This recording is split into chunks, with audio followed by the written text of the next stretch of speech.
Good Sunday morning. This is March 5. Ooh, we're just a few days away from my birthday, which is the 13th.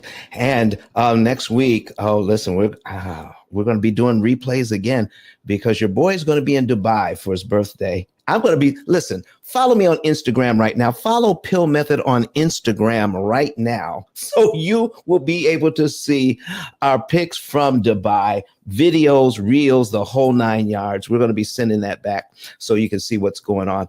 I want you to know today, we were inspired for this particular show by the housing market. By the way, my name is Don Daniel, founder of P.I.L.L Method International, a better way to eliminate debt. And for 17 years, we've been helping people to understand amortization schedules, how to borrow money at a discount, how to leverage the heck out of that money and pay the bank back pennies on the dollar for the use of their money. I don't like paying retail for anything.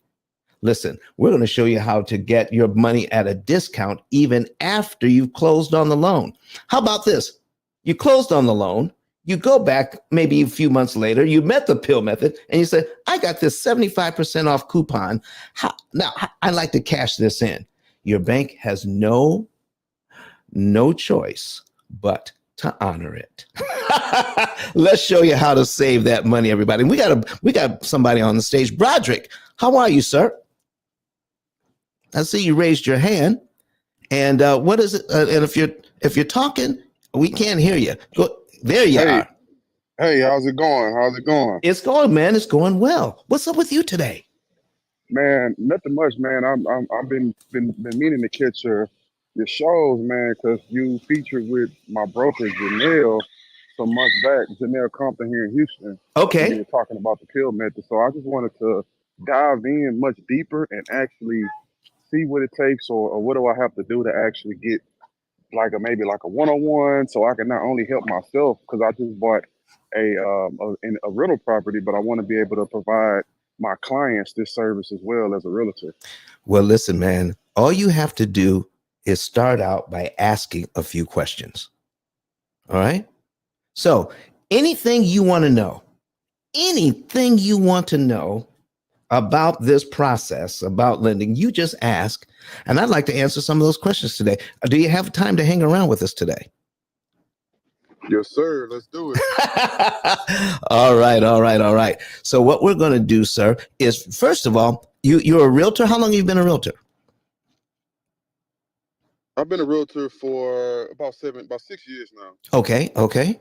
And listen, tell me, what have you heard about the P.I.L.L Method that gets you excited or makes you want to know more? Talk to us. Man, the fact that you could basically omit majority of the interest and also get the loan paid down in a tremendous very, very shortly, basically. Okay. So how do you want to be able to use this information with your clients? So I want them to be able to know that I have access to this knowledge and I can show them how to implement it. And then that way, not only can they buy their primary residence, but they can start acquiring investment properties as well and do the same thing. So when they get their property from you and then you show them how to get investment properties, which realtor do you want them to use? Me? Me? Come on, man. So listen, offering people that kind of service is going to be great. So I want to ask you a couple of questions and let you dive right in, but I've got to mention our girl, Crystal, who just came on the stage. Be Crystallized just came on. Miss Crystal, how are you this morning? Good morning. I'm doing well. Thank you. How are you? I'm doing well. How do you like this title? I paid too much for my house. Now what? I like it. I mean, I think that's how a lot of people are about to feel, especially after this year. Listen, and I need you to tell the folks what you do, Crystal, and give them some insight. Why do you think that this year is going to be the year that this is going to be a problem? So, good morning, everyone. I'm Crystal Armstrong. I'm in Dallas, Texas, and I am a licensed escrow officer in the state of Texas. I also am a signing agent, and I closed over 1,000 loans in 2021 and 2022. Oh, and over 1,500 in 2020. Um, and so, therefore, I've seen a lot of mortgages and a lot of interest rates. What I think is happening now is people are refinancing because they now need to cover additional debt that they have accumulated over the last couple of years due to the pandemic. And they're refinancing at really high interest rates to get extra money out, consolidating debt. And now they're adding all this debt onto their house, which is going to cause them to pay a significant amount more because they are not using the P.I.L.L method. Ah, And after the evaluations, because a lot of what people are also paying is insurance and taxes. mm. So between insurance and tax increases, as well as adding on debt due to consolidations in their refi, they're going to end up paying significantly more. And a lot of people will find themselves upside down in the event that they want to sell. Uh-oh. Now you got to tell us, what does upside down mean when you want to sell your house? What does that mean? Upside down means that you owe more than your house appraises for. Uh-oh. So if you owe more than what your house appraises for, then you may be trying to sell your house for 500,000 because that's what you need to pay off your loan, all right? And to make a little bit, but your house is only worth 425. Correct. So Because you've you go, added a lot of extra debt on there. oh. So now your house is worth 425.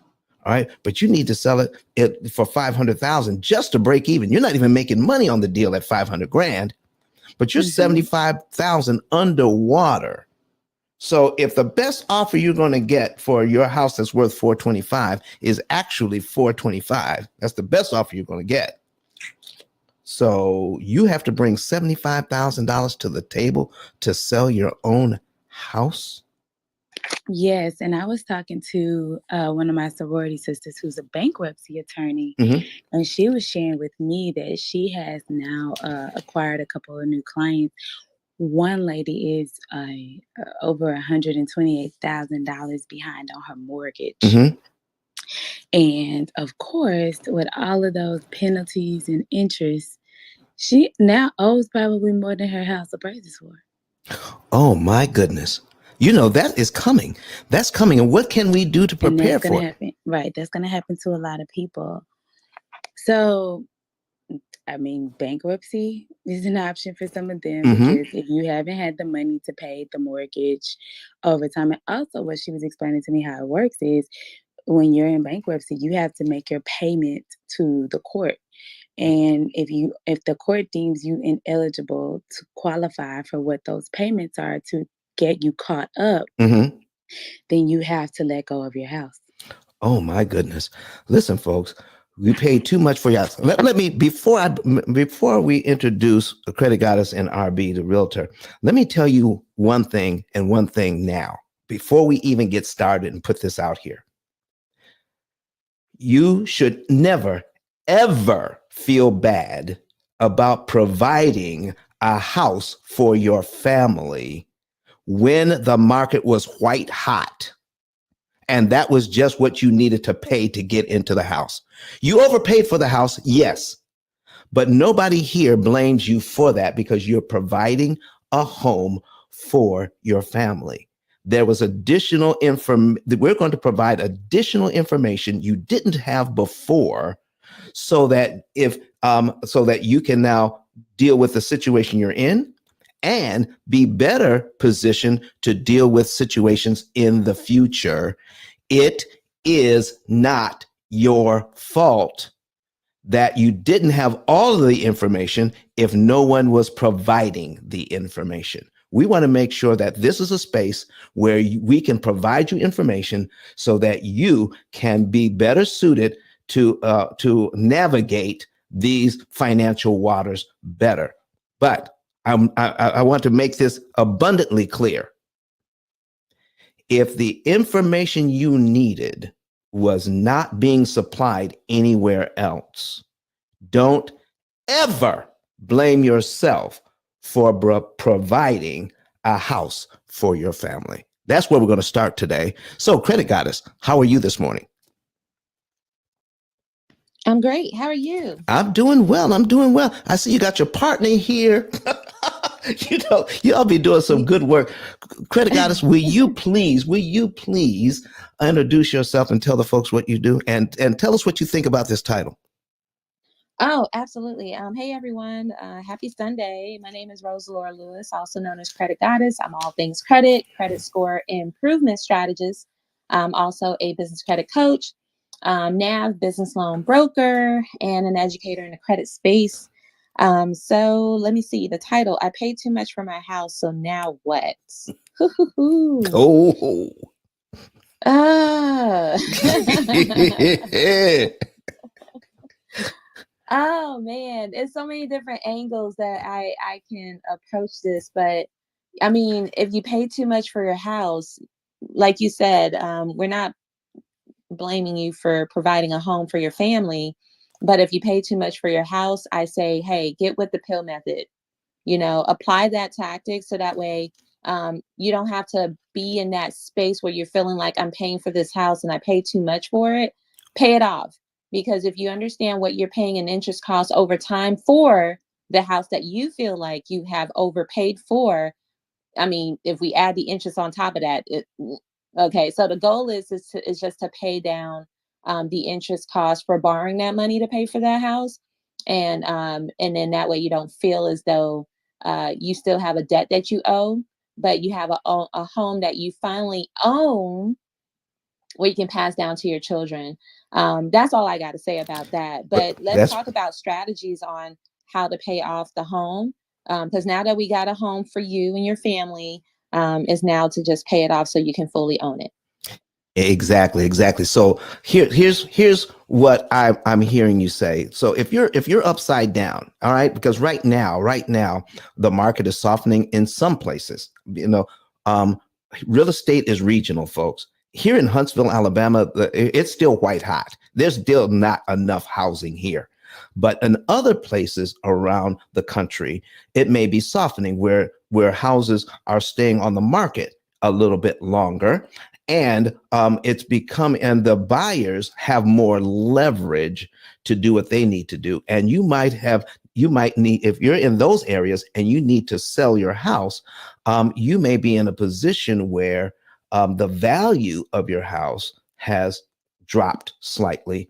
And it's going to cause some difficulty there. And what Credit Goddess was saying, listen, before that happens to you, right now you have a lot of interest that you're paying on the house. If you could pay less interest, that means more of your money would go to principal. You can prepay the principal and correct an upside down situation. We're going to talk about how you can turn our upside down situation into a right side up situation in a relatively short time. So we've got RB, the realtor, here. RB, would you please introduce yourself to the folks and talk about and your views on this title today? Well, good morning, everybody. Happy Sunday. I hope everybody's doing good today. How are you doing?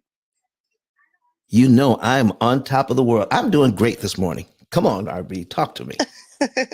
Well, that's wonderful to hear. So, my name is RB, licensed realtor in the state of New York, buy and hold investor on the residential multifamily side, and a landlord operating in the long-term and short-term rental space with a passion for helping people to understand how to create generational wealth through the acquisition of real estate.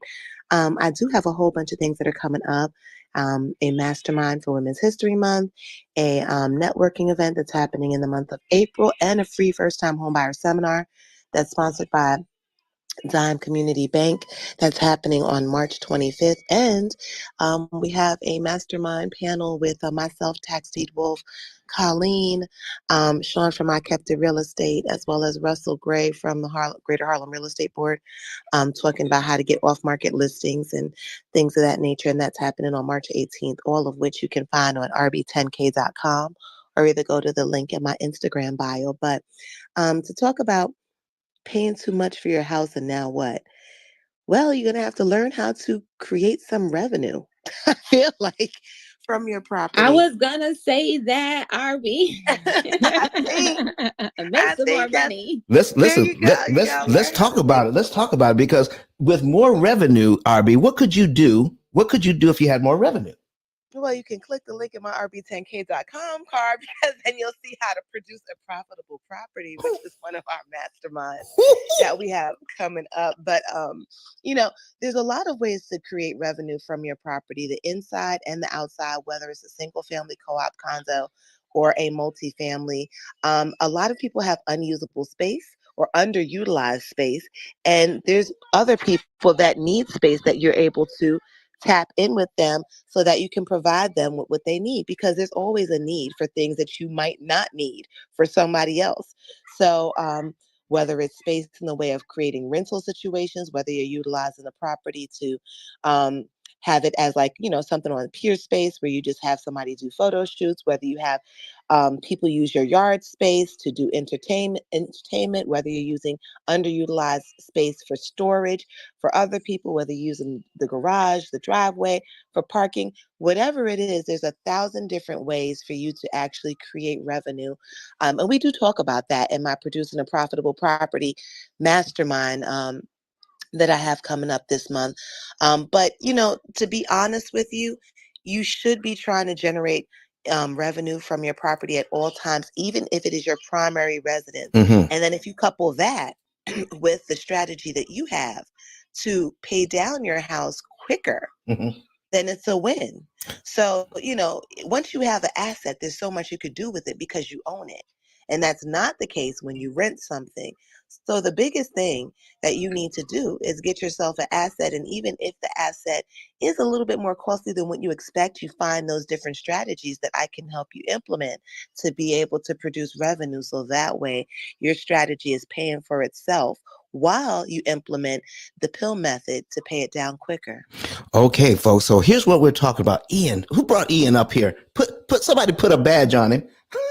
Okay. Oh, shoot, y'all. Thank you very much. Appreciate you. I was coming in to introduce myself and say hello and add whatever I can. Appreciate y'all. I appreciate it. Listen, RB, you listen, this whole thing is going to turn into a real thing because people, at the height of the market, paid way too much for their house. And now when things are getting soft, they may be in a situation where they're going to be upside down if they need to sell in the very near future. Folks, if you're not there yet, and you want to see what you can do to prepare yourself to turn that ship right side up so that you can be in a better position to sell that house, all right, whether you can turn it all the way around or at least reduce the amount of negative equity. Can somebody explain negative equity? Because that's what we're talking about today and how we can get rid of it. Who can explain negative equity?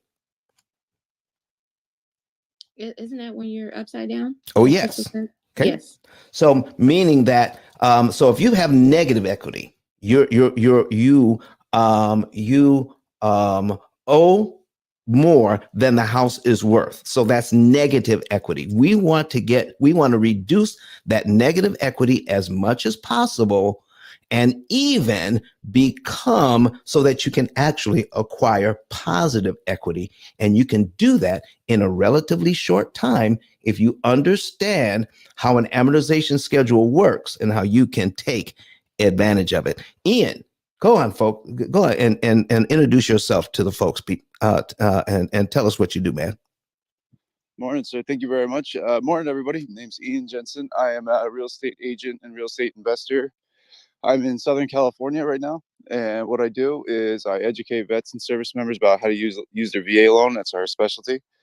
And so on my personal side, I got about 8 doors in circulation right now for my investments.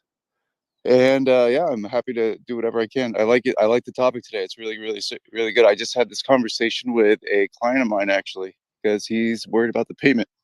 Sorry, y'all, I'm walking up a hill. Walking with the dog first thing in the morning. You got me. Okay.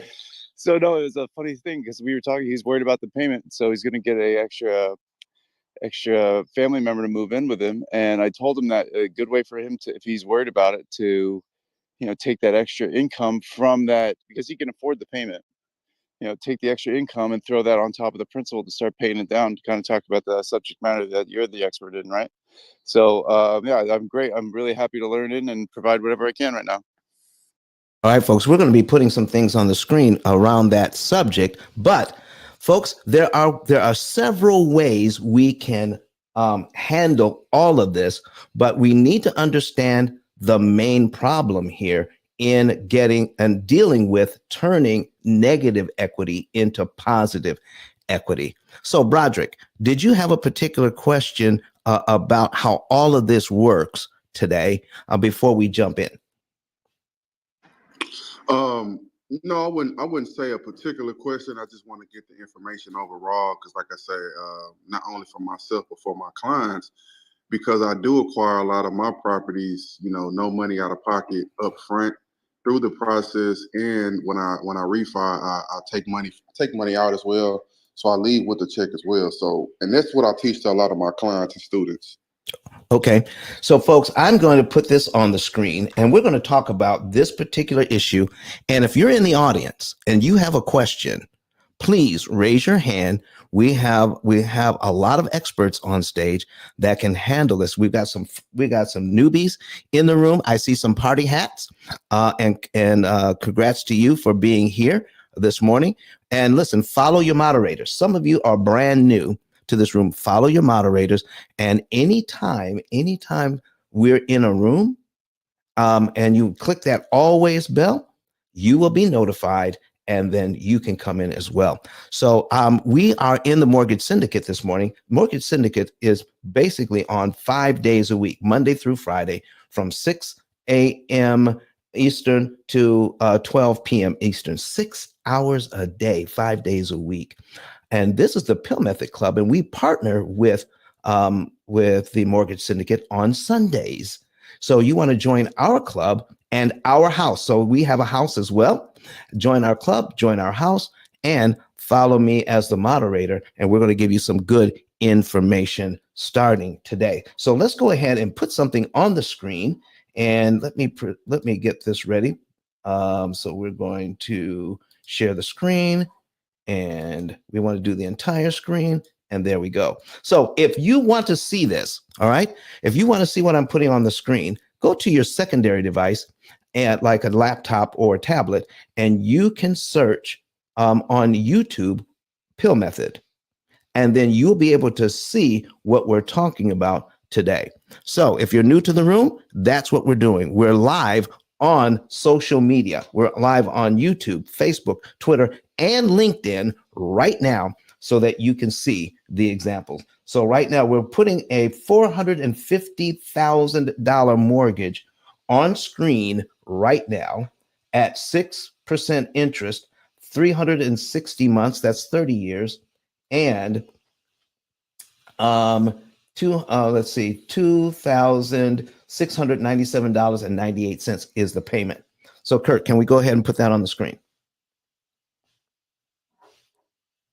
And if we're having technical difficulties, you can send me a chat so we can see what's going on here. All right. So let me see. There we go. There it is.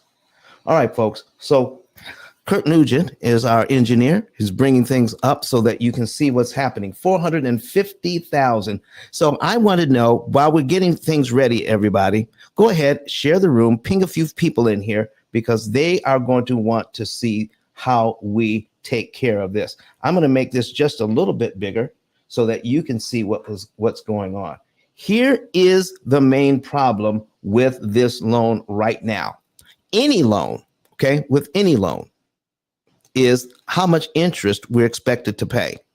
And it is my goal to make sure that you understand how loans actually work so that you do not have to pay all of this interest. So the bank wants $521,272.80 interest on your $450,000 loan.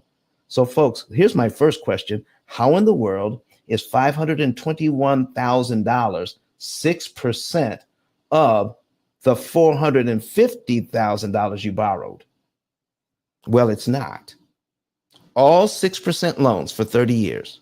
If you look over to the right here, all 6% loans for 30 years, total interest paid as a percentage of principal is actually 115.838%.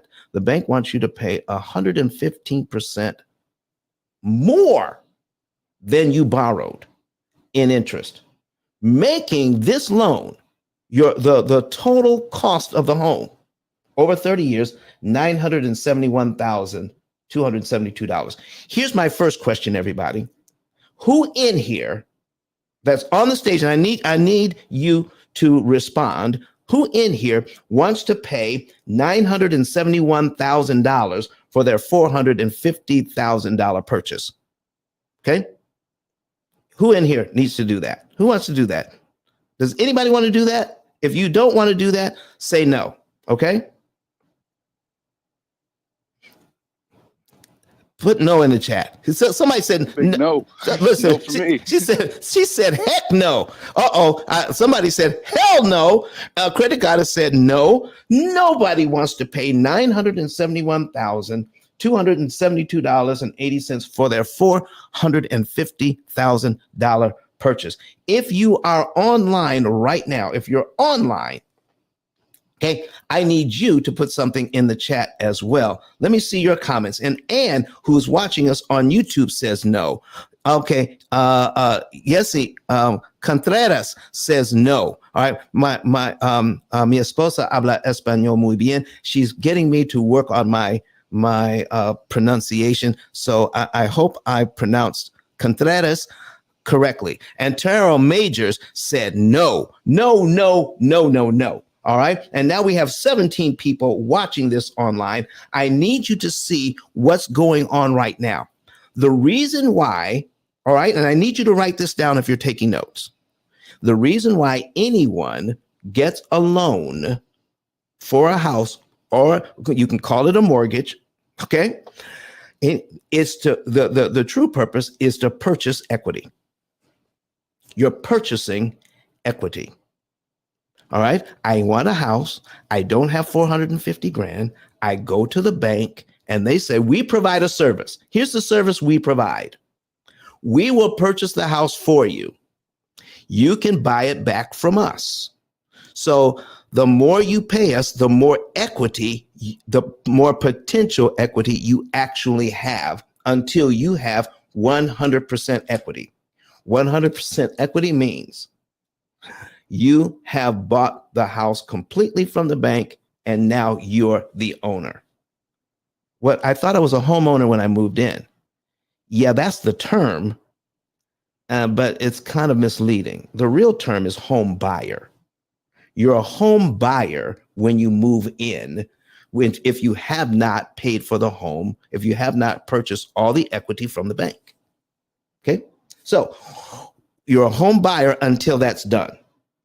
So right now, you're not a homeowner. You'll become a homeowner when you can burn those mortgage papers and say, I'm done with you, bank. That's when you become a homeowner.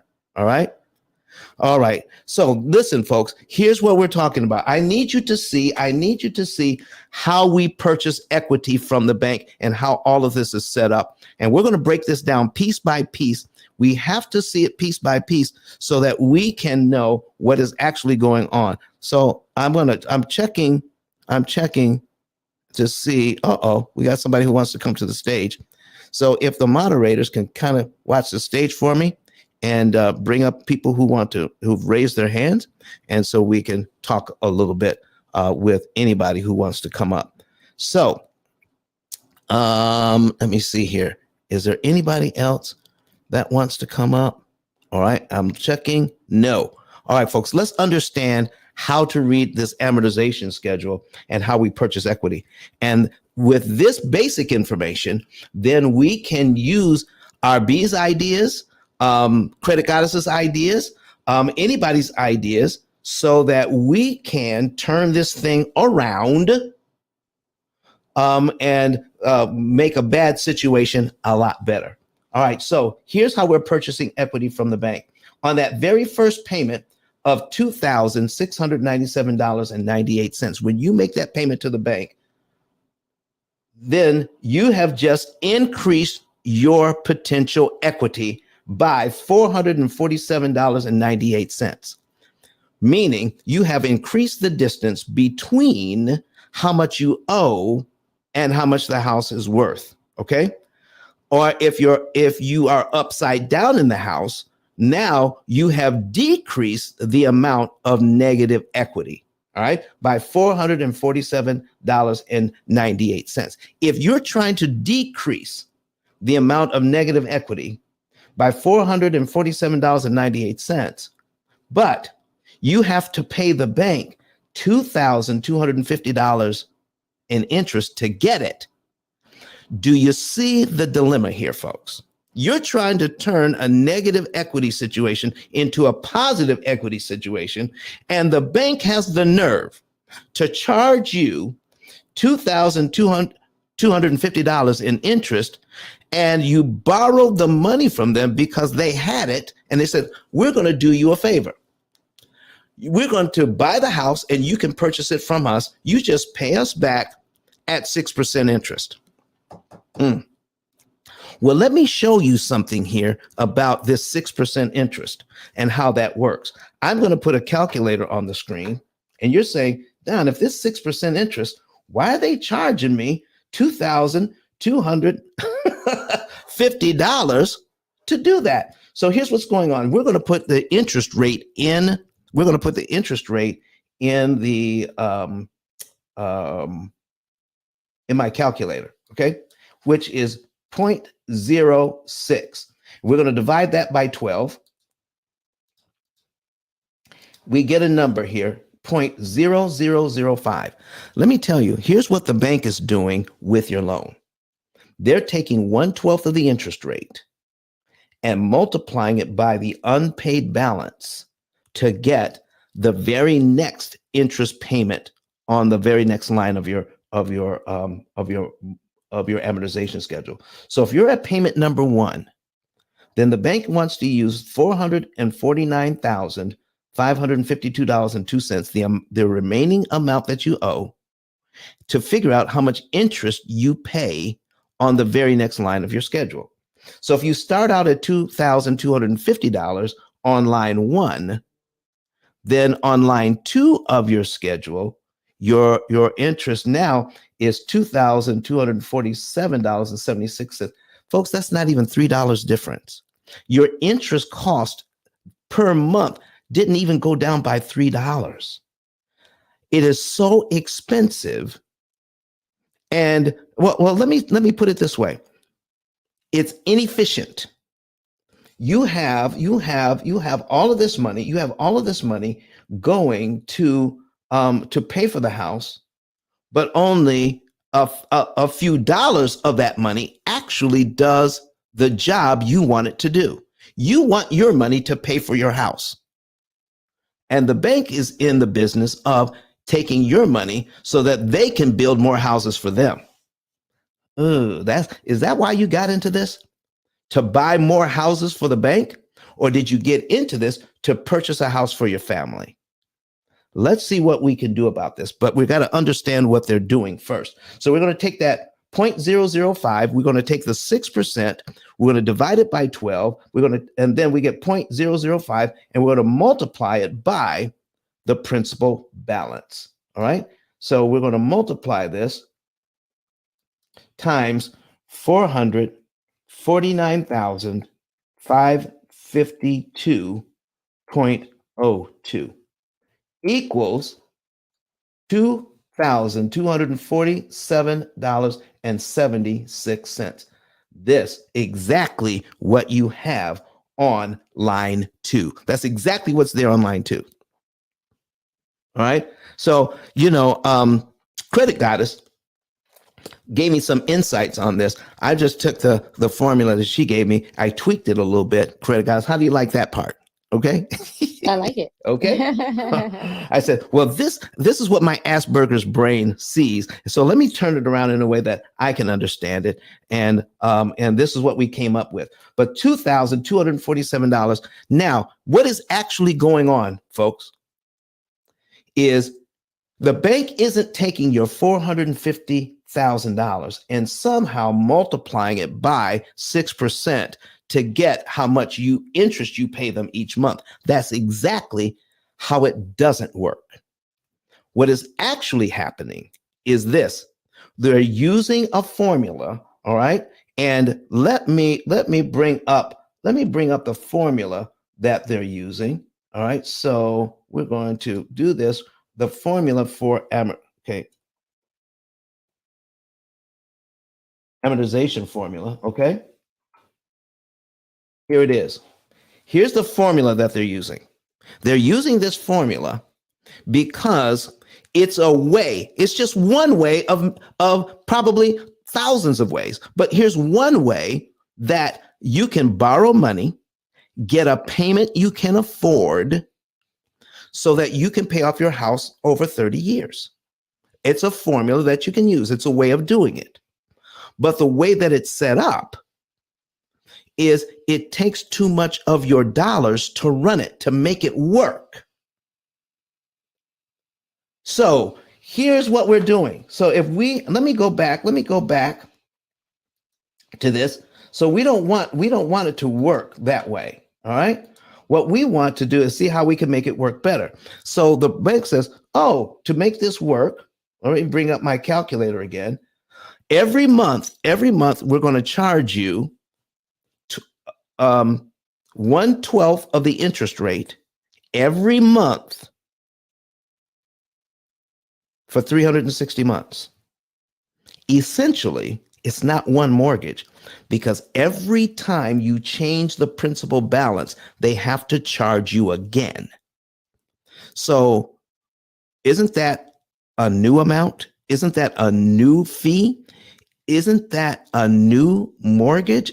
Are you paying one mortgage or are you paying 360 separate mortgages? And they get to charge you each and every time. So that when you see this happening, it is so inefficient that you give them over $31,000 in 1 year. $31,000 you will give the bank to pay for your house in 1 year. But out of that $31,000, $5,526 went to reduce your negative equity. Only $5,000 out of 30 grand. So folks, if you're negative, if you're upside down in your mortgage, how in the world are you going to fix it? By every year, you can only change your negative equity situation by $5,500 out of 30 grand that you just gave the bank. Listen, I need to hear what you guys think about this. And understanding it for what it really is. I paid too much for my house. Now what? Here's the situation I'm in. Can I fix it? Can I fix it? Is there something that we can be done? All right. So now, here's what I need you to know. Looking at this, looking at how the bank uses this formula. All right. This formula was actually created in the 16th century. And it didn't become popularized in the United States until 1934. That's when they started using this formula. Out of all the formulas they could have used, they reached back all the way to the 16th century. All right. A mathematician called Fibonacci came up with this in the 16th century. And of all the ways to pay back a loan, they chose this way because it makes a lot of money. It gives you a payment you can afford, but it takes too much interest out of your payment to make it run. Oh my goodness. Let me put it to you another way. $2,250 in interest, $2,250 in interest. Let's take a look at that. All right. So in the very first month, $2,250 in interest. We're going to divide that by your total payment. Watch this. We're going to divide it by your total payment of $26.97.98. This is what you get. 83.3. That means 83 cents out of every payment dollar, your mortgage payment dollar, all right? The whole mortgage payment, 83 cents out of every one of those $2,600 to almost $2,700. Every single one of those dollars, 83 cents of that dollar went to interest. You're only purchasing your house with 17 cents out of every dollar.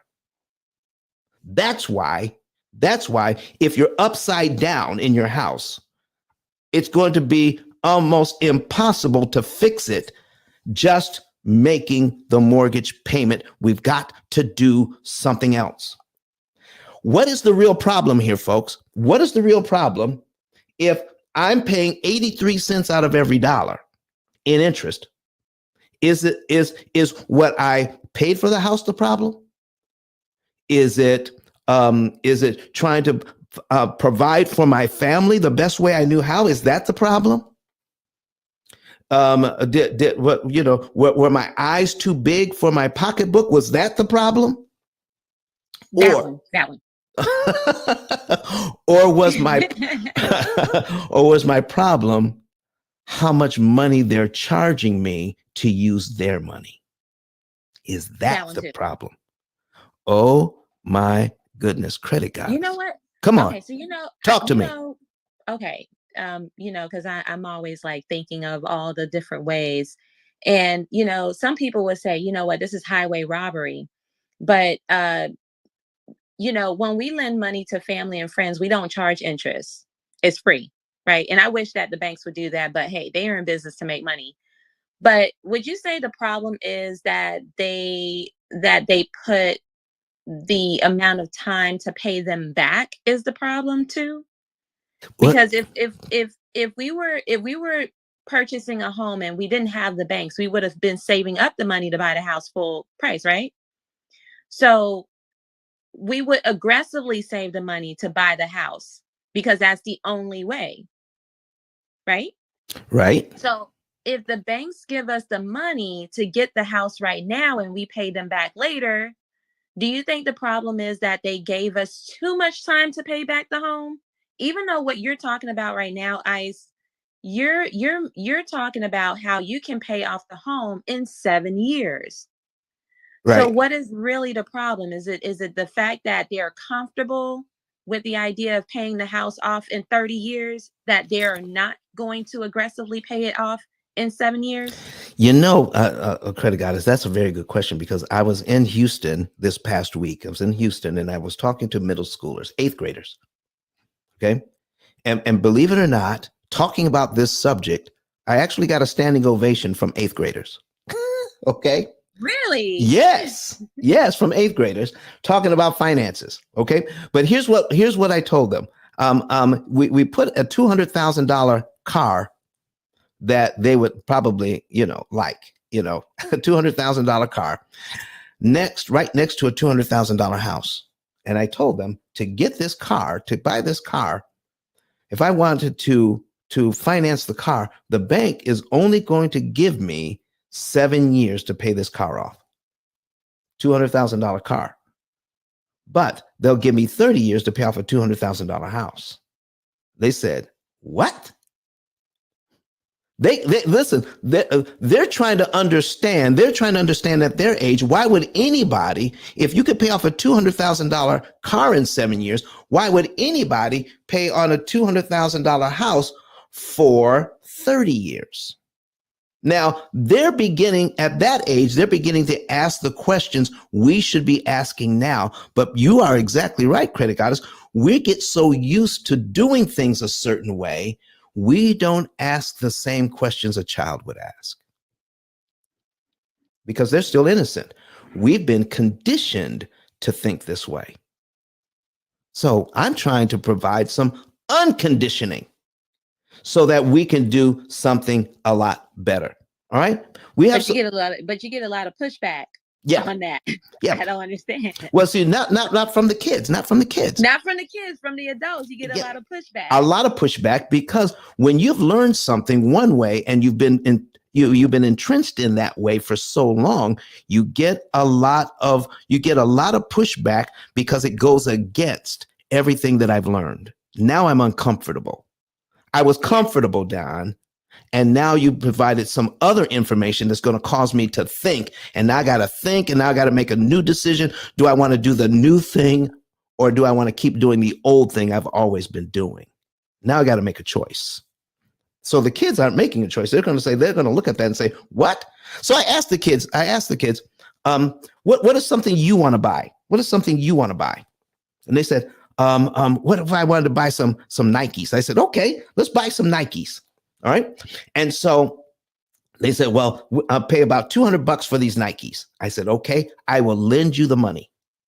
So I brought 5 students up. I brought 5 students up to the front of the class and gave them $20 each. I gave them $100. So you're going to pay for these Nikes. You're going to pay me $100 payments for these $200 Nikes. I'm going to lend you the money so you can get the Nikes now, but you're going to pay me $100 a month to pay for the Nikes. And they said, okay. And so I said, well, when they did that, I said, now, if we're going to do this like your parents are doing or like other people are paying for their mortgage, where 80% of the payment you make goes to interest. So what I did, I said, this young lady here that's holding this $20, this goes down on your shoes. And then the rest of you go over there and sit in the bank because that $80 just went to the bank. It just went to me because I loaned you the money. They were incredulous. They said, oh, no, we're not trying to buy our Nikes like that. I said, well, that's how your parents are paying, are using their money to pay for the home. They're actually spending your inheritance on interest when $20 for your Nikes is paying for the Nikes and $80 goes to me, the bank, because I loaned you the money. They would have no part of it. Can you imagine when I opened up my bag and gave all the students one of my books? Do you know, listen, can you see 8th graders clamoring to get a book on finance? Listen, not even the teachers could believe it. So once they saw that and I signed the books for them, and listen, they were trying to get more than one. Oh, goodness. That's awesome, Eyes. This is what's happening. This is what's happening, especially when I told them, listen, I gave another 5 students. I gave another 5 students $20. I gave another 5 students $20. And I said, now, here's how you're going to pay for these Nikes if I loan you the money. So once you make the initial payment, and only $20 goes to the Nikes, and $80 of that money goes to the bank in interest, and you have another $100. And I said, if you take this student, I said, if you give your $20 to that student over there, all right, that $20 you don't have to pay interest on because you gave it to them in the same month. So you can put this $20 on, and I got another student. That $20. So all 5 students were able to put their $20 directly on the Nikes because they had already paid interest for that month. So every single dollar went to principal. And so by the end, they had $120 on principal because now they're disrupting the bank's timing so that they can pay for the Nikes faster and cheaper, even though they borrowed the money under my terms. But there was a loophole in my terms, meaning any extra money you give me that month goes directly on the Nikes.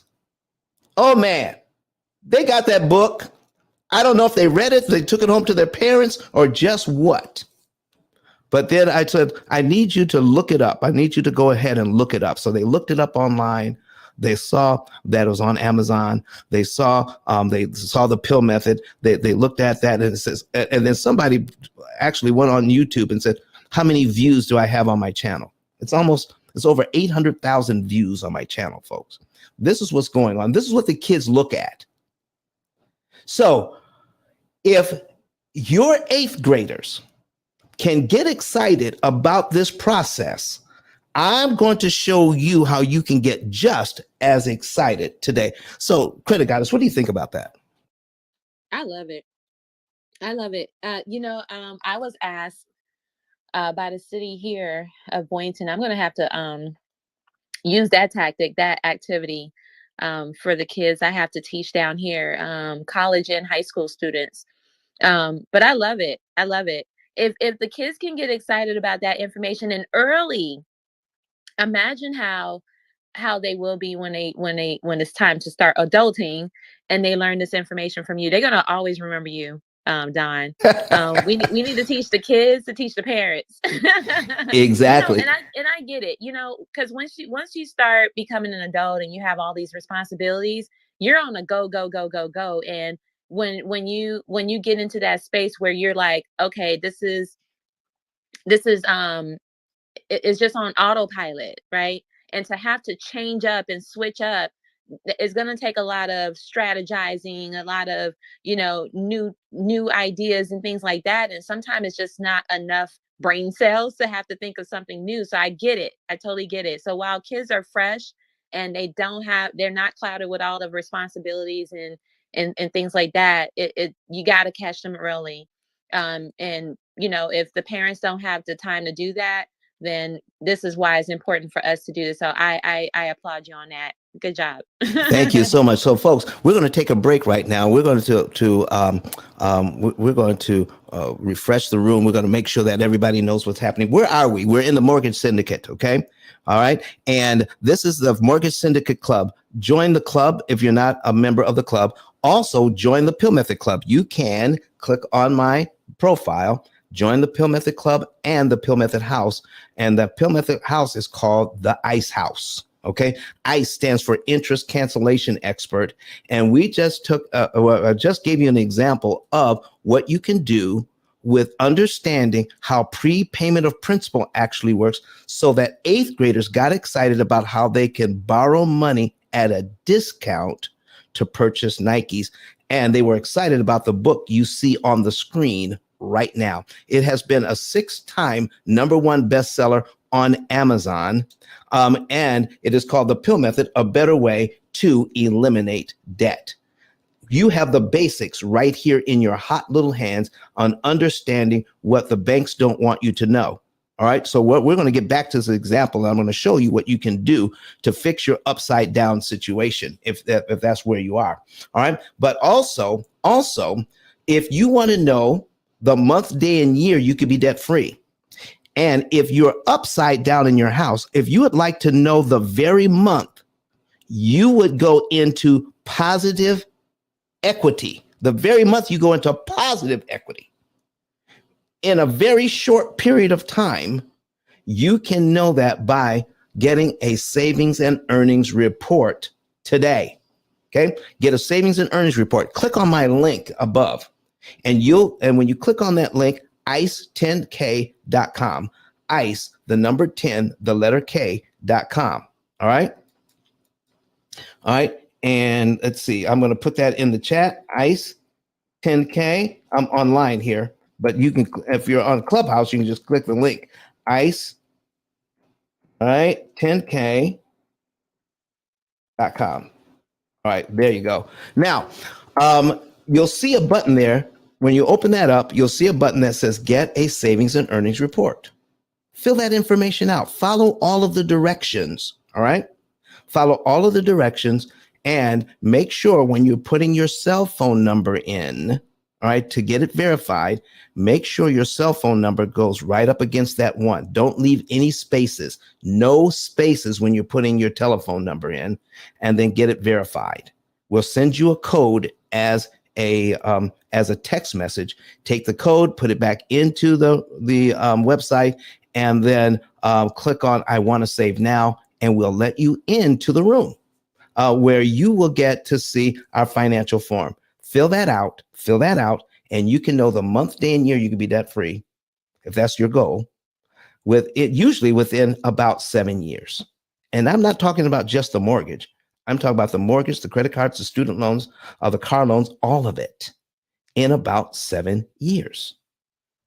And then we can turn that situation of you being upside down very quickly. And we'll be able to show you the very month you go into positive equity. That is going to be an awesome deal, folks. So listen, go ahead and now we're going to, if you heard something that sounds positive to you and you want to share this, listen, you can become an affiliate with the P.I.L.L method. Just click on the same link and it takes 15 seconds and you can become an affiliate for free. And then we will pay you when you send people our way. And all you have to do is make sure that the folks you send our way have at least $100,000 in debt and a mortgage. All right. And then we'll pay, once they become a client, we'll pay you $300. You don't have to sell anything. Just point them to the YouTube channel, have them watch some videos, and you follow up with them in 24 to 48 hours.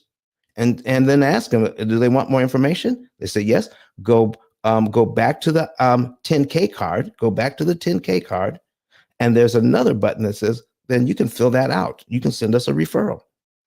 Send that referral card in with your name and number, and we'll make sure that you get credit for that referral. How about that? Can't be easier than that. Let's get back to this thing on understanding how to turn that around. Now, we just went over this, but I've got some comments online here. All right. We've got some comments online. Cindy Lee says, my daughter learned about, she's watching us on YouTube. Cindy Lee says, my daughter learned about stocks in the 6th grade and stayed focused on it. She's now in her 30s. The young age absorbs. Listen, these young people pick up on it. That's awesome. Okay. That is awesome. Anytime I can come to a school and talk to them, we're going to be all for it. Okay. Let me see. George Blevin says, this is new, but it's very interesting. That's what he says. All right. Let me see. What else do we have here? He says, what do you do if you only have enough to cover your bills every month? How do I make the extra payments? George, that is a very good question. And most people, here's what I know to be true. And you tell me this, Credit Goddess. The people do they pay exactly, to the penny, the money that they bring in, they spend exactly to the penny every month on their bills? Does anybody ever do that? I make $4,800 a month, and out of my $4,800 I bring home, every single penny pays bills. It comes exactly to $4,800. I've never seen it in my life, not once. Okay, you're either making more money than you're paying on your bills, or your bills are higher than your income. That's it. If your bills aren't higher than your income, then what we need to do, folks, is track your spending. That's a budget. Track your spending. How much are you spending on food? Write it down. How much are you spending on electricity? Write it down. How much are you paying for your insurance, for your TV? How much are you paying just to have a little fun with the family? Let's write that down as well. If you will track all of your spending, you will see that at the end of the month, there's some money left over. What you may be thinking is it's not enough to actually do something with. Well, I'm going to show you, George, watching us on Facebook, that it only takes a little bit of money to kill a loan like this. A tiny amount of money. George, are you ready to see how a tiny amount of money can make a difference in this loan you see on the screen?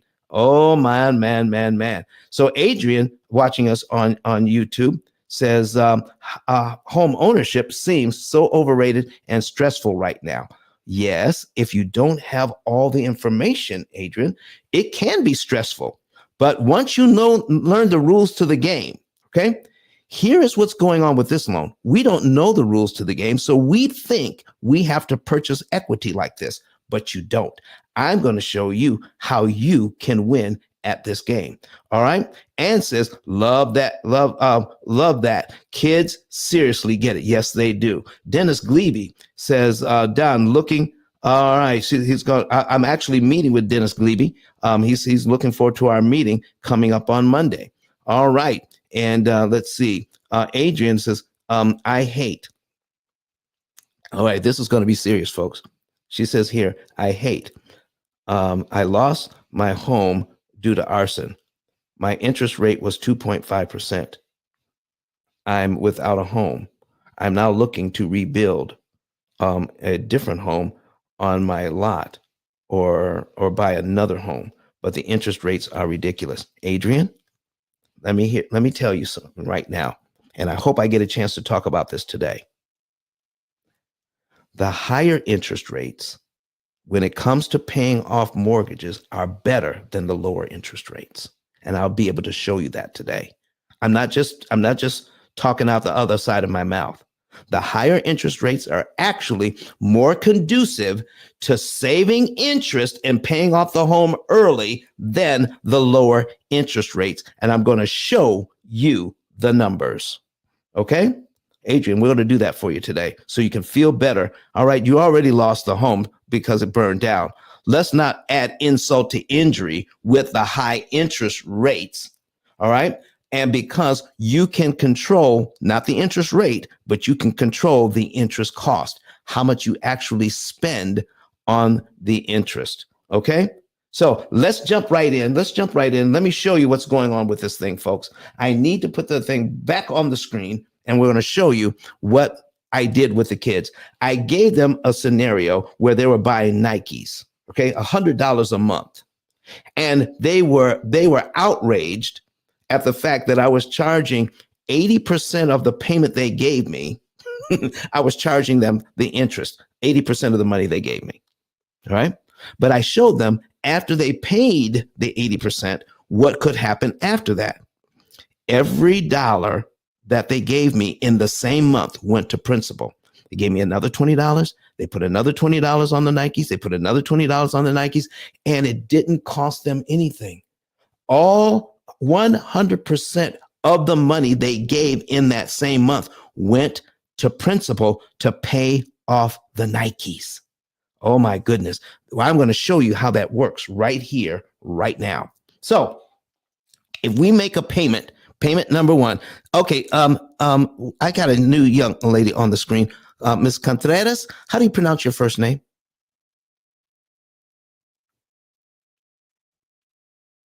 If you want to speak, go ahead and hit that microphone in the lower right-hand corner and pronounce your first name for us. Maybe you can't speak right now. I think it's pronounced Yancy. Yancy? Hi, Is that how you pronounce it? Yancy. Yancy. Okay, Yancy. Did you have a question for us today? Yancy. Can you hear me now? Yes, I can hear you. Yes, it's Yancy. All right. Do you have a question for us? Oh no, I just I'm learning a lot. So Okay. Well, listen, you keep on learning, okay? All right, folks. I love it when people come to the stage. All right. Even just to say hi. That's quite all right. Thank you very much, Yancy, for coming up. We appreciate you. All right. So we're going to go ahead and mute your mic right now. And you just kind of hang out with us. All right, folks, let's get on this thing. So you make your very first payment. Let's say you make your first payment in January and you are upset that $447 out of your money, only 17 cents out of every dollar went to pay for your house, while 83 cents out of every dollar went to the bank to pay interest. Okay. How do you feel about that right now? Start inviting some folks in here so that they can see it. All right. So here's what else we're doing. I need you to see how much principal you would pay next month, February, how much principal you would pay next month. It would be $450.22. Remember the students I talked to in Houston. Remember that. All right. And if some, because I told them I was going to be online, and some of them may be watching this right now. And I want to say, I'm not going to mention what school it was. Okay. But I want to mention, to say hi to all the 8th graders I talked to in this last week. All right. In Houston. Thank you so much for allowing me to come into your space and to share with you. I hope you read the book. I hope you also shared it with your parents. Okay, so here's what we're talking about, folks. We got $450.22 going to principal. Here's my question, and I need you to put an answer in the chat, whether you're online or in Clubhouse. Do I have to wait? If I make my regular payment in January, do I have to wait till February to give the bank this $450.22? Yes or no? Do I have to wait till February to give the bank additional monies? Yes or no? Put it in the chat right now. Let's see it. I need some. Okay, I think I see some answers coming in. Oh man, they're saying nope, nope, nope. I don't have to wait. I don't have to wait. I don't have to wait. All right, let's see. Okay, the answers are coming in. All right, let me look online. All right. Cindy Lee says, yes, you do have to wait. All right. Beverly says, no, you don't have to wait. Cindy, I'm letting you know the answer overwhelmingly. I'm getting online on Clubhouse, and here is no, you do not have to wait. So here's what we mean. Okay. You have something in your mortgage. If you have a mortgage, you have like 3 paragraphs in there. It's called your right to prepay principal. You have a right to prepay principal, meaning every time you make a mortgage payment in the same month, you can give the bank additional monies, whether it's 10 cents, $10, or $1,000, whatever you want to do, you can give them money. Cindy says, okay, she gets it now. Maybe I just wasn't clear with the question, Cindy. Let's put it on me. Okay. So here's what we're talking about, folks. If you do this, if you make your payment in January, what if you wanted to give the bank this $450.22 early? If you did, guess what? You're paid down to line 2 in January. All $450.22 goes to principal, all of it. And you don't have to pay a dime in interest to do that, because you're doing it at the same month. You've already given them interest.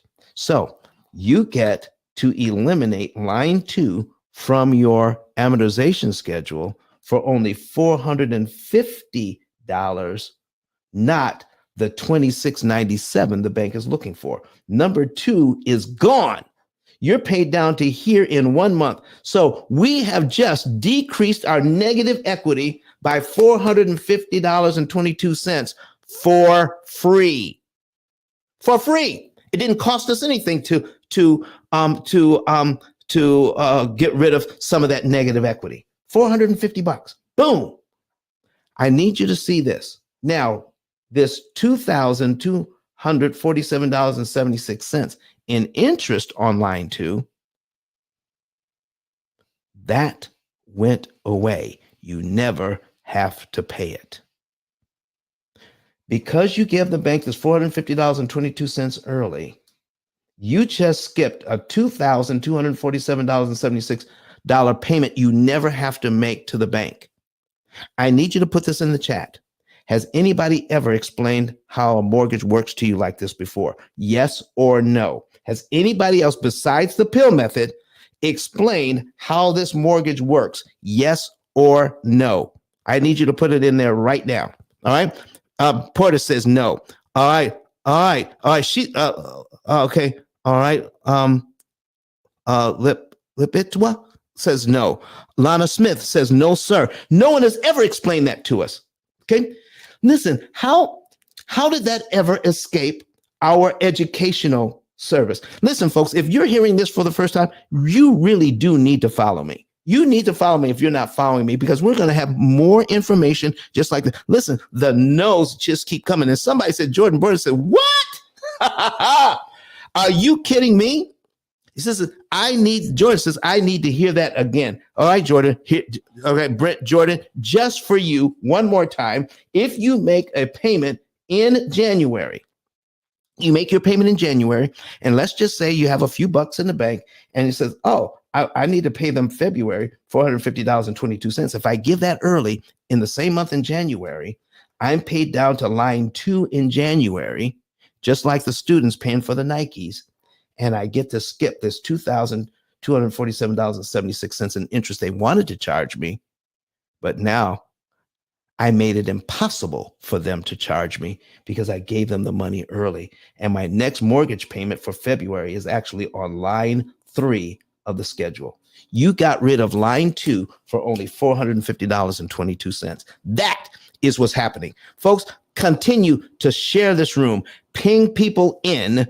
Okay. We have about 60 people in here right now. Let's grow this room so other people can learn what we're doing. Now that you've learned this, what if you had a few more dollars in the bank? Now, somebody asked me about, what if you don't have any extra money? Okay. What if you found out, folks, that you can, at the end of the month, you have some extra money and you just put it in savings. Put some money in savings. All right. Let's say after you have some money in savings, out of all the money you have in savings, let's say when you make this mortgage payment, you have some money in savings and you have enough to put $450 on principal. That's one on line 2, on line 3 and line 4, 450, 452, and 454. What if you had enough money in savings to do that? What just happened? You just killed this $2,247, this $2,200 in interest. You killed this one on line 2 and killed this one on line 3. Almost $7,000 in interest got wiped out just because of that. Jordan says, damn, I should have told people in the beginning. Listen, you're going to see some stuff and it's going to make you want to say some bad words. He says, so I'm going to change it just a little bit. He said, dang, I thought I was pretty good with finance and I never heard of this. She says 100% he's following. He says, somebody says, what is the actual amount paid? The actual amount paid is this, sir. You make your full mortgage payment in any given month. Any other monies you give over and above your full mortgage payment goes directly to principal, and it makes it impossible for the bank to charge you interest. Okay? All right. Mikhail says, hello, Mr. Daniel. I'm on YouTube and I have a question. When you prepay, as you just said, do you have to pay the next payment for the next month or is it fulfilled? Yes, you have a payment every single month. Let me show you what happens, Mikhail Milford, what happens. So you do when you prepay just 1 month, okay? Your next payment is on line 3 for February. That would be your next payment for February. If you make your regular payment and then prepay 3 months of principal, now I want y'all to really listen to this, okay? Because we've been talking about, people have said, all you have to do is double up on your payments. You mean a full payment? No, just the principal payments, because that's the mortgage part. The mortgage payment only has to do with the principal column here. This interest column here is not mortgage payment. It's rent on your money. So we're trying to avoid that. So just give them back the principal you borrowed, but give it back in a way that you control the timing and you control the loan. You control the timing. I'll give you money when I get good and ready. I'm going to give it to you at a time where it makes it impossible for you, bank, to charge me interest on giving you the money back. It's ridiculous. It's absolutely ridiculous the way that this is set up. I give $450 to pay down my house, and they get to charge me $2,247 in order to do it. That is ridiculous. All right. So listen, Mr. Vincent, don't come in here try to sell stuff. Okay. Get rid of you. Don't do that. All right. All right. So Contreras said, I did that. And in the first 2 years, we have paid 5 years of the mortgage just by adding the extra principal amount to the monthly payment. It is mind blowing. All right. But Yancy, here is going to be the kicker. Here is going to be the kicker. This is the kicker. How much interest did you actually pay? Whoo, Cindy Lee says, how many times can you do this? That's a good question. Sister, how many times can I do this? Cindy, what if I did this? All right, you said, how many times can I do this? Let me show you another example. I need you all to take a look at cumulative principal and cumulative interest. I want to show you how you, out of your money, can eliminate negative equity much faster at a much lower cost. So 1 year into this, you would pay this loan down by $5,526.09. That's how much you will pay down this loan in 1 year. Look at how much interest the bank wants to charge you. $26,849.67 of your hard-earned money just to pay it down. Okay. So D Dove says, what's your account on YouTube? Go to P.I.L.L Method on YouTube. If you're new to the room, go to YouTube and search P.I.L.L Method, and you can see this online. All right. If you're new to the room. All right. So here's what we're talking about, folks. Here it is. Let's just say, Cindy, and this is for you. This is for you. Cindy, I got a question for you. Okay. Get ready to type. If I know I'm going to give the bank $5,526.09, if I know I'm going to give that to them, all right? All right, so watch this. Listen to this. Do I have to pay them the $5,526 in 12 monthly installments? Do I have to pay it like they want me to? Yes or no, Cindy? Cindy Lee. Do I have to pay it in 12 monthly installments? Yes or no? All right. Anybody else can answer as well. Okay. But I just wanted Cindy to kind of feel like we were including her. Anybody else can say yes or no. That $5,000 that the bank wants me to pay them in 1 year, do I have to pay it in 12 monthly installments of the $400 payments that they want to take from me? Do I have to do it that way? Kathy Sims says no. Cindy Lee says no. So listen, folks, listen to this. So if I wanted to, then I could give them this. If I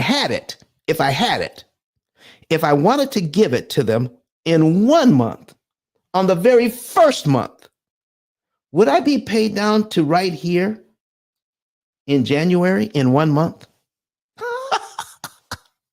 Would I have $5,000 more in equity in just 1 month instead of waiting a whole year to give it to them? Valerie Robinson says no. George Blevin says, I don't know. George, I'm going to listen. Thank you for your honesty, but here's what's happening.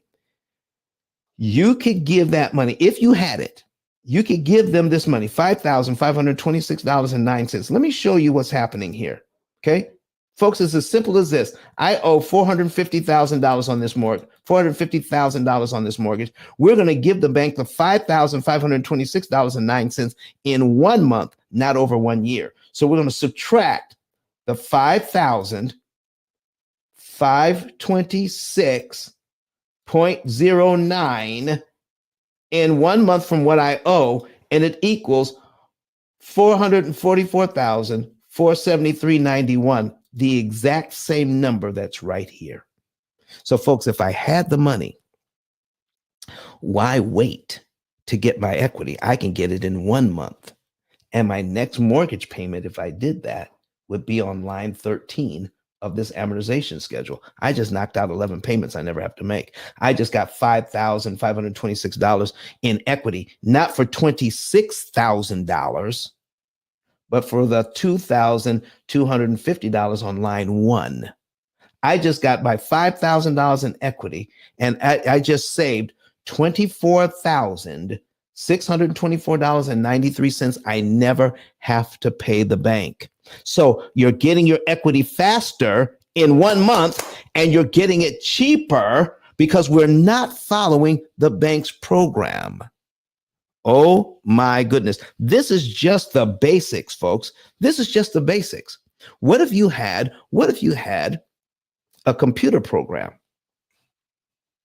that takes a look at all of your finances at once and says, move this much money in this month on this day of the month and apply it to this loan. Here is how much interest you save, and here's how much equity you get for free without having to give the bank all that interest money, because now you are in charge of the loan, not them. Folks, if you want to turn a negative equity situation around, there are certain ways that you can do this. So, Credit Goddess, what if you could? You don't have to, in my system, you don't have to make extra money. But what if you did? What if you did make extra money? What if you did a little house hacking? What if you did do, Credit Guys, I've got my wife and I, we live in this house. It's 4 bedrooms. We've got guest rooms. It's just us. If I wanted to, could I put my extra bedroom on Airbnb? Or Absolutely. I could do that. I could make a little extra money. Yeah, of course. So what It if only makes sense. It only makes sense. Like if we think about it, a lot of times if we kind of consciously think about it, the bills that we're paying is like, oh my gosh, I got to get up, go to work, make money, pay bills. But what if you have someone else paying it? This is where you open up the opportunity, like RB said earlier, creating a profitable property. If you have extra rooms that you're not using, why not turn it into an Airbnb, a short-term rental, and their money is paying your bills? It's all part of group economics. I think we need to start thinking more of that instead of just being responsible for all of the bills. Share the bills. That's my thought on that. Well, listen, I just came, like I said, I just went to Houston, and my next car, I wanted to be an electric car. Okay. And I had my eye on, like a Tesla. So guess what I did when I got to Houston? I went on Turo and I rented a Tesla. I paid this guy who owns it. He's got this car he's not driving. And I rented it from him for 2 days. And I paid him. Do you have an extra car you could put on Turo or any other platform that's out there, ride sharing type platform? You can make extra money from renting out your car. People will pay you to rent your car. Take that money and some of that money and apply it to principal and save a ton of money. Let me show you something else. If people say, listen, I don't have a lot of money, Don. I don't have a lot of money, but you don't need a lot of money. So can you help me with this example, Credit Goddess? Can you help me? Yes. Okay. All right. So what I need, could you pull out a calculator, please? Yep. Okay. And in your calculator, I need you to put in your calculator $2,247.76. 2,400. 2,200. Oh, 200. $47.76. Uh-huh. Okay. Now I'm going to put something in my calculator. If we prepay the $450.22, we don't have to pay all of that interest. But someone says, what if I don't have enough money? So I'm going to put $450.22 in my calculator. Okay. Let's say I only have half that. So I'm going to divide my 450 by 2. Okay. Divide my 450 by 2. Now I have $225.11. If I can prepay that, how much interest would I save? So, credit goddess, if you divide yours by 2, that tells us how much interest I can save with only $225. $1,123.88. Folks, is it still worth it if I only have $225? If Yeah. you have to stop looking at the principal balance. That is the distraction. How much you still owe. What we should be looking at is how much interest we're being charged and how I can get my equity for free. There you go. So credit cards, I don't have $225. Guess what? I'm dividing mine by 2 again. I'm dividing mine by 2. I only have $112.55. How much interest can I save that way? If you divide yours by 2 again? $561.94. Are you kidding me? Over $550 in interest I would save with only $112? Well, guess what? I don't have $112. I have half that. I have $56.27. Credit goddess, how much interest can I save with $56? $280.97. Lord have mercy. Come on. Are you kidding me? Where has this information been where I can take $56, invest it in my property, and save how much interest? $280.97. Lord have mercy. Okay, we're going to do this one more time. Can I do it one more time? Let me divide Yeah. this by 2 one more time. Divide it by 2.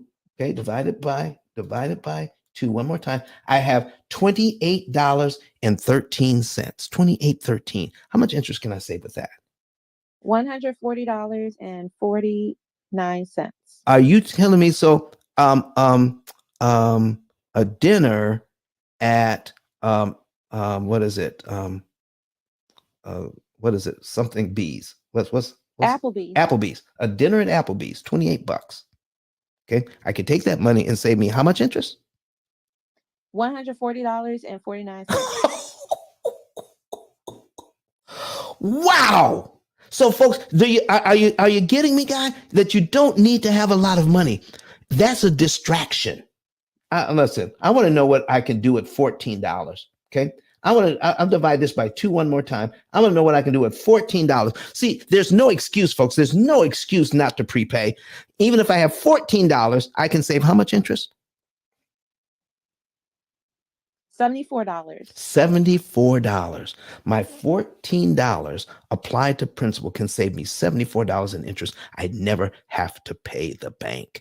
Our money, because this is the weakness in their system makes so much interest that because of the math they use, if we disrupt their timing, we save at the very same rate they're charging us. If they're supposed to charge you $2,247 in interest, you can fix it so that you save exactly the same $2,247 in interest they wanted to charge you. And now you're putting money on the debt and turning your negative equity situation into a positive equity situation a lot faster and a lot cheaper. Take your extra money that's left over from your bills. Take your extra money that you may get from renting something out. Take your extra money. Do you know there are people that if they live close to a stadium, they're renting their space around their house for parking? Come on, folks. There's several different ways we can take advantage of the property you're in to make sure that you can turn the negative equity that you have into positive equity in a very short time by using this math. All right, folks, I need to hear from you. Does anybody else have anything to say, anything to ask about this situation? All right. Because we have 30 minutes left in our 2-hour show. 30 minutes left in this 2-hour show. Is there anything else we can show you that will impress you enough to get a savings and earnings report? Because if you don't have another question, I have another example to show. All right. George Blevins online from Facebook says, can you do the same for auto loans and credit cards. You better believe you can. In fact, we want you to know that when you're working with the P.I.L.L method, you put in all of your debt, not just your mortgage. In fact, the more debt you have, I'll show you the better off you are. I can take somebody, believe it or not, credit goddess, if they can pay all their bills, I can help somebody pay off all of their debt faster if they have 13 different debts than if they had just one. That's right. If they have 13 different debts, I can help them to pay off all of that debt faster than if they just had one debt, just the mortgage. So the more you give me, the better off you are. Hide nothing, keep nothing back. Do not, you see, we get happy when people have a lot of consumer debt. And some people, when they come to us, they're a little embarrassed about the fact that they have a lot of consumer debt. Don't you ever feel that way. You come to us. We'll show you how you can leverage that consumer debt and turn it into wealth, turn it into a positive, turn it into something where you now have equity. Oh man, now you're talking about net worth. Right now you may have a negative net worth. How would you like to have a positive net worth within just a couple of years? That's what we're talking about, folks. All right. So George says, George, I hope that answers your question. We want all the debt. I want all of it. So I can show you what to do here. Go to P.I.L.L method, go to ice10k.com and click on getting a savings and earnings report today. All right. And I need to get a quick drink of water. And while I get a quick drink of water, I need you to hear from someone who has taken advantage of this program. And then I'm going to show you how you can get an excellent return on your money. Listen, folks, what is a good return on your money for you? 7%, 10%, 15%? I'm going to show you how you can get a guaranteed more than 100% on your money, return on your money, guaranteed. 100%. Would you like to make 100% on an investment guaranteed? I will show you in about a minute. Let's hear from Dr. Eric Thomas, E.T., the hip hop preacher. Listen to me, y'all. But one of his mentees took us through one of their programs, and I paid off my mortgage. But guess what happened? My marriage went to a whole nother level. And you know why? Because my wife is a security freak. And even when I blew up, my wife would be like, oh, you blew up, but how long is you gonna keep making this kind of money? I was like, I don't know, forever. She's like, you sure? Because I'm gonna keep my license as a nurse just in case you don't. So when I paid the house off, my boy was like, you ain't gotta do that, you can do this. But when I paid the house off using that program, it took the stress level all the way down from my wife because we no longer had a mortgage. Does that make sense? That thing that was coming every month, that was getting on her nerves, we didn't have that no more. And so she was at rest.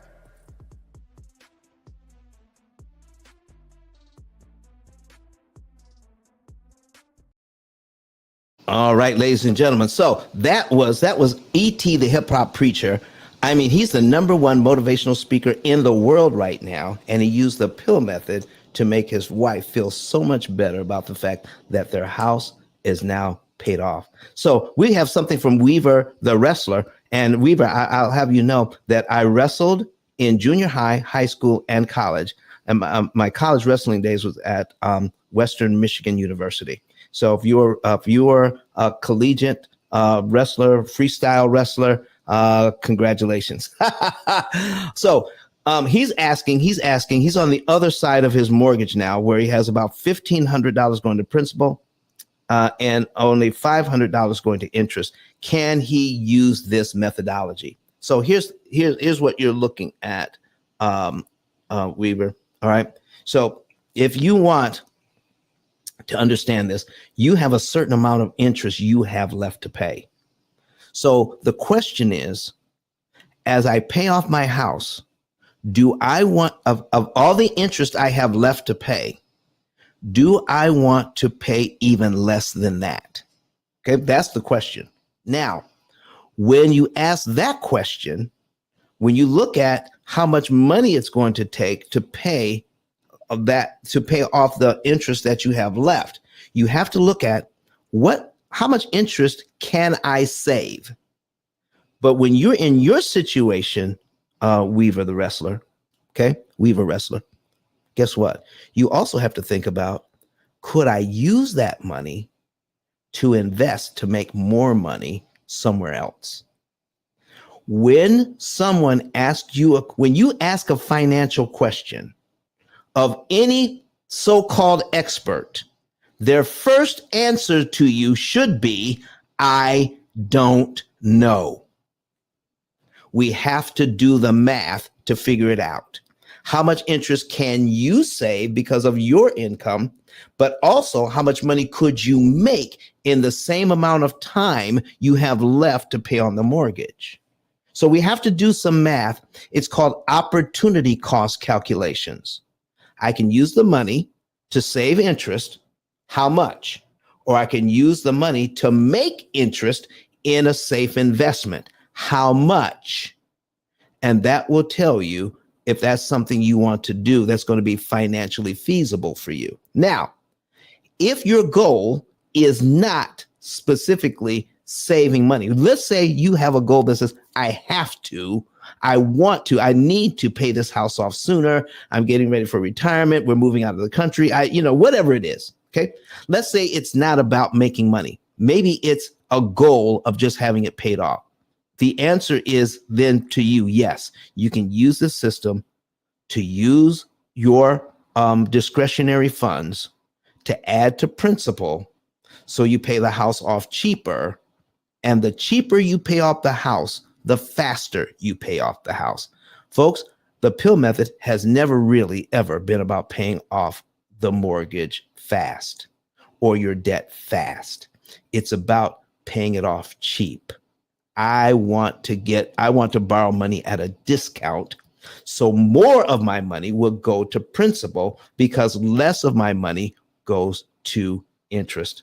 Weaver says, perfect. Thank you. Listen, anybody you want to contact us, go to pillmethod.com, go to pillmethod, ice10k.com, ice10k.com, reach out to us so that we can help you. All right. So I'm right here in Huntsville, Alabama, and another Huntsvillian just kind of sneaking into the room here. I don't know what he's doing down there.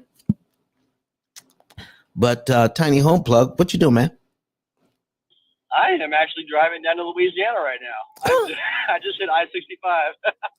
All right. How you doing, man? Doing good, Jeremy. Listen, we're talking about ways to make some money, all right, on our property.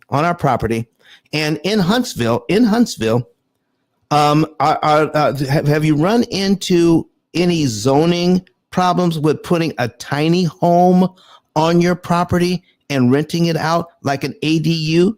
Is that a possibility? Oh, absolutely a possibility. And depending on where the property, just like you said earlier, it depends where it's put at, if it's in the city or outside the city. I've been having some very effective meetings with the Housing Authority and the VA actually recently. So we're about to bring together some strategy for some new zoning to make it even more possible. But yeah, no, there's not much pushback. It all depends on the material makeup of the ADU. Depending on where the property's at, in or outside of Huntsville, like Monrovia area, rural areas like Hazel Green and all that. But if it's in Metro Huntsville, yeah, there's definitely some pushback, but it has to do with material makeup. So we just have to shift gears based on where that property is located at, and also to the CC&R of the property. Well, I don't know much about that, but I do know that a lot of the neighborhoods in Huntsville, if you put an outbuilding of any type, it has to be of the same, like same color brick, the same kind of makeup. It has to match the property, the existing property. Is that something about what you're talking about? Because I know very little about it. Yeah, no, it's sometimes, it's more so like with the CC&R, the covenants, conditions, and restrictions of the property.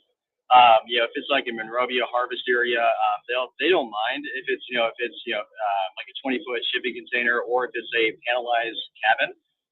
They don't have too much issue with that. It's just a matter of making sure that a lot of folks, as in Huntsville, they're slow moving as usual. Okay. But yeah, no. So there's no real issue with that. Sometimes it can be where they need to match that, but they don't care too much about it being like brick or it being a stick build or post and beam comparatively to panelized construction material like SIP panels. That or the containers. It's just that if it's the containers, then if that person wants that, then we can add on exteriors to that and beef it up as far as the insulation rating for that area. But yeah, everything goes back to that property and the easements, and just as far as as far as like how far back you can go and what makes the most sense. Because if you're adding something in the backyard, I've been a landscaper for that's how you and I met. but it's also too like with that in there, I'm thinking through like what can we make it out of and create a really good experience that that has boundaries. Especially for it being in a backyard. What makes the most sense.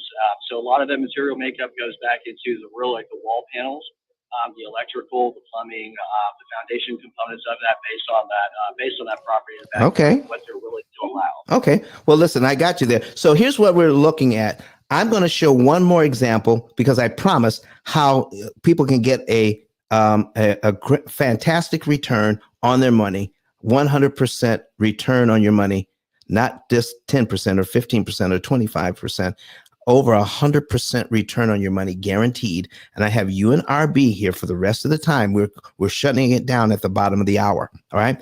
We need to talk about you don't need to make more money to get equity cheaper in your house and faster. But if you want to make more money, I'm glad I've got you guys here. Let's talk about those ways. Let me show you one thing here. One thing. Let's go back to the example. We're going to put it back on the screen. If you're new to the room, go to YouTube, search P.I.L.L method, and you can see what I'm getting ready to put on the screen right now. We're just going to look at the very first example we did before, okay? Where we're making our first mortgage payment here on this property.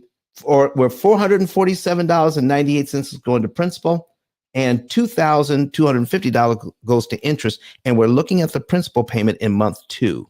So let's say we made our first payment in January, principal payment in month 2, which the bank was looking for in February. And we talked about paying that $450 early, paying it in January. If we pay it in January, that means because of how the amortization schedule is constructed, this is why people who work in real estate, work at the bank, work at your credit union, unless they do some outside study, they don't understand how an amortization schedule works. So the information we need to take advantage of the amortization schedule is not there for us. So it's not your fault that you don't know this. It's not being taught anywhere. So here's what we just found out. I can prepay $450.22 in the same month I make a regular payment. That means that's $2,247.76 in interest I don't ever have to pay. And my next mortgage payment is on line 3. I need you to see what happens, how you figure return on investment. Return on investment. Okay, so my return on investment, if you have to understand, a penny saved is a penny earned. That is very important. And I'm writing a whole thing on understanding that interest saved is still important money. Interest saved is important money because you're paying to get this equity otherwise. But if I can get the equity without paying the interest saved is real money that needs to be understood and appreciated. So I'm going to put the $2,247.76. All right. And I'm investing $450.22 into my equity. I'm giving that to the bank so I can get that additional equity or reduce my negative equity by another $450.22. So I divide it by $450. $400.22.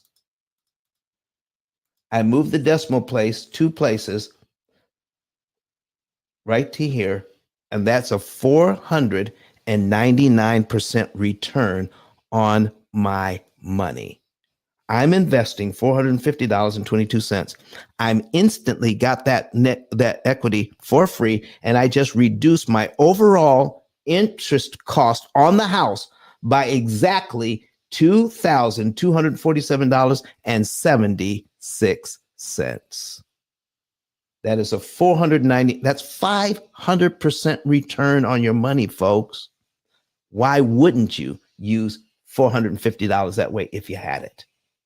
Okay, listen, has anybody ever explained how an amortization schedule can work in your favor before? So in our last few minutes here, RB, I know you have a list of stuff people can do to to take their property and make it more profitable. Can you share with us some of the ideas, and how can they get a hold of you to get to the entire list? RB, are you there with us?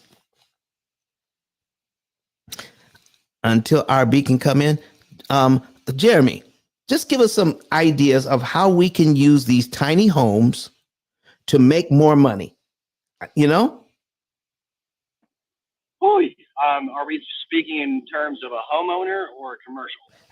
Listen, we have a situation here that some of people who got their house at the height of the market paid more than asking price. And as the market softens, they're going to find themselves upside down in their property, especially if they're going to get ready to sell. We're looking at how can we make extra money through ADUs or tiny homes in general. Just give us some ideas how me as homeowner or even an investor can make some extra money with tiny homes. Absolutely. So the biggest thing is about positioning in the demographic that you want to serve. There's ways you can do it with short-term rental and also too as a corporate housing. Because what's interesting is that with the ADU, depending on the square footage that you're allowed to put in the backyard, you can do short-term rental and package it, position it, do your own direct booking, do what you need to. Okay. But also as well with midterm stays. Okay. You can expedite that as well. All right. So let's break it down. You said first, we can do what? We can do a short-term rental. Correct. We can do midterm stays. And what was the third one you mentioned? Well, I was saying midterm stays as corporate housing. Corporate housing. So that way. Break that down for me. What does that mean? Corporate housing. What does corporate housing mean? Organizations being a master tenant and they have employees, whether they're on contract, whether they're they're on contract, whether they're contractors, engineers, traveling professionals. So they'll stay at 3 months at a time. Wait a minute. Are you telling me I can contact somebody like Northrop Grumman or some of the other industries here around here in Huntsville? I can contact them, and there's somebody in charge of finding housing for their employees they bring in for short stays? Correct. And it's the person over the corporate buying side of the organization is who you need to reach out to establish that relationship with to become a. Wow. The Matrix has you, man. The Matrix has you. Come back in as soon as you can. Oh, is that better? Yes. Okay, I was saying that. Remind me your question again. Sorry. You were talking about how corporations, how you can contact them, who's in charge of that. Oh yeah, sorry. So the person who is over the corporate buying side of the organization is who you'll want to reach out and establish a relationship with and become an eligible.